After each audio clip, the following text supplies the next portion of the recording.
Hello, কেমন আছেন আপনারা সবাই? আজকে আমি আরেকটা ছোট্ট এবং সহজ ভাষার ভিডিওতে জানাবো কাস্টমাইজ মানে কি। আজকাল কাস্টমাইজড শব্দটা আমরা অনেক জায়গায় শুনি, যেমন customised mug, customised jersey, T shirt, customised cake ইত্যাদি ইত্যাদি।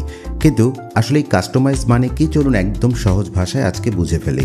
ধরুন আপনি একটি মগ কিনতে চান, কিন্তু সাধারণ কোনো মগ না। আপনি চান সেখানে আপনার ছবি থাকবে বা আপনার নাম লেখা থাকুক, কিংবা আপনার কোম্পানির লোগো থাকুক অথবা কোম্পানির নাম থাকুক। তখন দোকান থেকে একটা সাদা অথবা যে কোনো একটা এক কালারের মগ আপনি পছন্দ অনুযায়ী কিনে সেটা আরেকটা দোকান থেকে অথবা সেই দোকান থেকেই কাস্টমাইজ করে নিলেন, অর্থাৎ আপনার নাম বা কোম্পানির নাম এবং লোগো বসিয়ে নিলেন।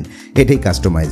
সাধারণভাবে বললে কাস্টমাইজ মানে হলো নিজের পছন্দ বা নিজের প্রয়োজন অনুযায়ী কোনো কিছু পরিবর্তন বা ডিজাইন করা। আরেকটা উদাহরণ দিই চলুন। ধরুন আপনি একটা জার্সি বানাচ্ছেন, যেখানে আপনার নিজের নাম থাকবে, আপনার ফেভারিট নাম্বারও লিখে দিলেন। আবার দেখবেন অনেকে বর্তমানে কেক কিনতে গেলে জন্মদিনে অথবা যে কোনো পার্টিতে কেকটাকে কাস্টমাইজ করে, অর্থাৎ দোকানে তো হচ্ছে রেডিমেড কেক পাওয়া যায়, কিন্তু আপনার প্রোগ্রামের থিমের সাথে ম্যাচ করে হয়তো আপনি একটা কেক বানাতে চাচ্ছেন, যেটা হতে পারে আপনার বাচ্চার পছন্দ যদি হয় বেন 10 কার্টুন, তাহলে আপনি চিন্তা করলেন যে আমার কেকটা এই বেন 10-এর থিমে আমি তৈরি করে ফেলি। এই যে কেকটাকে আপনি নিজের থিমে তৈরি করলেন, এটাকেই বলা হয় কাস্টমাইজেশন। তাই এখন থেকে যদি কাস্টমাইজ শব্দটা শোনেন, তাহলে বুঝবেন এটা নিজের পছন্দ অনুযায়ী বিশেষভাবে তৈরি করা কোনো একটা জিনিসকে বোঝাচ্ছে।